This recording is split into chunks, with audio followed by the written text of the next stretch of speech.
ಕಾಶಿಯಿಂದ ಅಯೋಧ್ಯೆಗೆ ರಾಮನ ನೋಡೋಕ್ಕೆ ದರ್ಶನ ಕೊಟ್ಟಿದ್ದೀವಿ. ಇವತ್ತು ಬೆಳಿಗ್ಗೆ 6 ಗಂಟೆ ಟ್ರೈನ್ ಹತ್ತಿದ್ವಿ. ಎಲ್ಲ ನಮ್ಮ ಕಮಿಟಿ ನಿಮ್ಮ ಗಾಳಿಯಪ್ಪ ಅಣ್ಣ ಇಲ್ಲೇ ಕುಂತಂದ್ರೆ ಅನ್ಮೇಶ್ ಅಂದ್ರೆ ಮತ್ತು ಗುಂಡೂರು ಅನ್ಮೇಶ್ ಅನ್ಬಿಡ್ರಿ, ಸೇಮ್ ಹಂಗದ ತಿಮ್ಮೇಶ್ ಅಂತ್ರಿ ಅನ್ಮೇಶ್ ಅವರು. ಹಾಗೂ ನಮ್ಮ Markande committee leader boss Manik ಭಾಷೆ ಅಲ್ರಿ. ಎಲ್ಲೆಲ್ಲಿ ಬಿಡ್ರಿ ಎಲ್ಲೆಲ್ಲಿಗೆಲ್ಲ ಶಿವಣ್ಣ ಅವ್ರನ್ನೊಬ್ಬರನ್ನು ಬಿಟ್ಟು ಉಳಿದವರಿಂದ ಕಾಶಿಯಿಂದ ಅಯೋಧ್ಯೆ ಯಾತ್ರೆಗೆ ಹೊರಟಿದ್ದೀವಿ. 11:30ಗೆಲ್ಲ ಅಯೋಧ್ಯೆ ಸೇರ್ತಾ ಇದ್ದೀವಿ.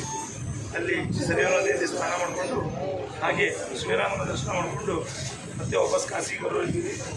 ಹಾಗೆ ಈ ನಮ್ಮ ತಂಡದ ಗುರುಗಳು ವೆಂಕಟೇಶ್ ಅವರಿದ್ದಾರೆ, ಹಾಗೆ ಅನ್ವೇಶ್ ಅವರಿದ್ದಾರೆ, ಗಾಳಪ್ಪ ಅವರಿದ್ದಾರೆ, ನಾಗರಾಜ್ ಅವರಿದ್ದಾರೆ, ರಾಮಣ್ಣವರಿದ್ದಾರೆ. ಎಲ್ಲರೂ ಇದು ಒಂದೇ ಟೀಮು, ಒಂದೇ ಕುಟುಂಬ. ಎಲ್ಲರೂ ಸೇರಿಕೊಂಡು ರಾಮನ ದರ್ಶನ ಸುಖವಾಗಿರಲಿ. ನಮ್ಮ ಎಲ್ಲ ರಾಜವಂಶದ ಪ್ರತಿಯೊಬ್ಬ ಕಲಾವಿದರಿಗೂ ಆ ರಾಮ ಒಳ್ಳೆ ಆಯುರಾರೋಗ್ಯ ಕೊಟ್ಟು ಕಾಪಾಡಲಿ ಅಂತ ಹೇಳ್ತಾ ಇದ್ದೀನಿ.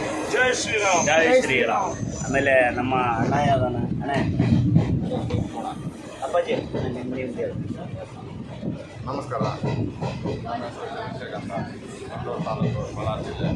ನಾವು ಅಯೋಧ್ಯೆ ನೋಡೋಕ್ಕೆ ಬಂದಿದ್ದೀವಿ. ಅಯೋಧ್ಯೆ ದರ್ಶನ ಮಾಡಿಕೊಂಡು ಮತ್ತು ಕಾಶಿ ವಿಶ್ವನಾಥಕ್ಕೆ ಬರ್ತೀವಿ. ನಮಸ್ಕಾರ. ಜೈ ಶ್ರೀರಾಮ್. ಜೈ ಶ್ರೀರಾಮ್. ಪಾಪ ಅದಕ್ಕೆ ನಾಚಿ ಬರ್ತಾರೆ ಅಣ್ಣಗ.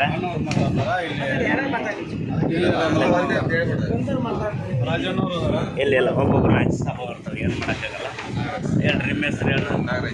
ನಾಗರಾಜ್ ಸಿದ್ದಾಪುರ. ಮತ್ತು ಕಾಡಿ ಸಿದ್ದಾಪುರ ಅಂದ್ಬಿಡ್ರಿ, ಸಂಡೂರು ಸಿದ್ದಾಪುರ ಅಂದ್ಬಿಟ್ಟಿಲ್ಲ. ಎಲ್ಲ ನಮ್ಮ ಕೊಪ್ಪಳ ಜಿಲ್ಲೆದೊಳಗೆ ಕಾಡಿ ಸಿದ್ದಾಪುರ ಅಂತಾರೆ. ಅದಕ್ಕಲ್ಲ ಇನ್ನೇನು ಹೇಳ್ತಾರೆ ನಮ್ಮ ಮತ್ತೆ ಎಲ್ಲರಿಗೂ ಹೆಸರಾದಂಥ ಕಲಾವಿದರು. ಆಮೇಲೆ ನನಗೂ ಅಪ್ಪಾಜಿ ಅಂತ ಕರೆಯೋದು ಡಾಕ್ಟರ್ ರಾಜ್ಕುಮಾರ್ ನಗಲಾಪು. ಅವ್ರು ಬಿಟ್ಟು ನಮ್ಮ ಅಪ್ಪಾಜಿ ಬಿಟ್ಟು ಮಾತಾಡ್ರಿ. ನಮ್ಮ ತಂಡದ ನಾಯಕ ಅಂತ ನಾವು ಒಪ್ಪಿಕೊಂಡಿದ್ದೀವಿ. ಮಾರ್ಕಂಡೇಶ್ವರ ಕೆನ್ನಾಳು ಇವರ ಮುಂದಾಳತ್ವದಲ್ಲಿ 10 ಜನ ಒಟ್ಟು ಸೇರಿ ನಾವು ನಿನ್ನೆವರೆಗೂ ಕಾಶಿಯಲ್ಲಿ ದರ್ಶನ ಮಾಡಿದ್ವಿ. ಇಂದು ಬೆಳಗ್ಗೆನೇ ನಾವೆಲ್ಲ ರೆಡಿಯಾಗಿ ಎಲ್ಲರೂ ಈಗ ಅಯೋಧ್ಯೆ ದೇವಸ್ಥಾನಕ್ಕೆ ರಾಮ ಮಂದಿರಕ್ಕೆ ಎಲ್ಲರೂ ಹೊರಟಿದ್ದೀವಿ. ಆ ಶ್ರೀರಾಮಚಂದ್ರ ನಮ್ಮೆಲ್ಲರ ಮೇಲೆ ಒಳ್ಳೆ ಅನುಗ್ರಹ ಮಾಡಲಿ ಅಂತೇಳಿ ಈ ಮೂಲಕ ಬೇಡಿಕೊಳ್ತಾ ಇದ್ದೀನಿ. ಧನ್ಯವಾದ. ಇವತ್ತಿಗೆ 3ನೇ ದಿನ ಜರ್ನಿ. ಮೂರನೇ ದಿನ ಇವತ್ತು ಜರ್ನಿ. ಇವತ್ತು ರಾಮ ಮಂದಿರಕ್ಕೆ ಹೋಗಿ ಮತ್ತೆ ನೆಕ್ಸ್ಟ್ ಎಲ್ಲೆಲ್ಲಿ ಹೇಳ್ತಾರೆ ಲೀಡ್ರು ಎಲ್ಲರೂ ಒಮ್ಮೆ ಜೈ ಶ್ರೀರಾಮ್. ಜೈ ಶ್ರೀರಾಮ್. ಜೈ ಶ್ರೀರಾಮ್. ಜೈ ಶ್ರೀರಾಮ್.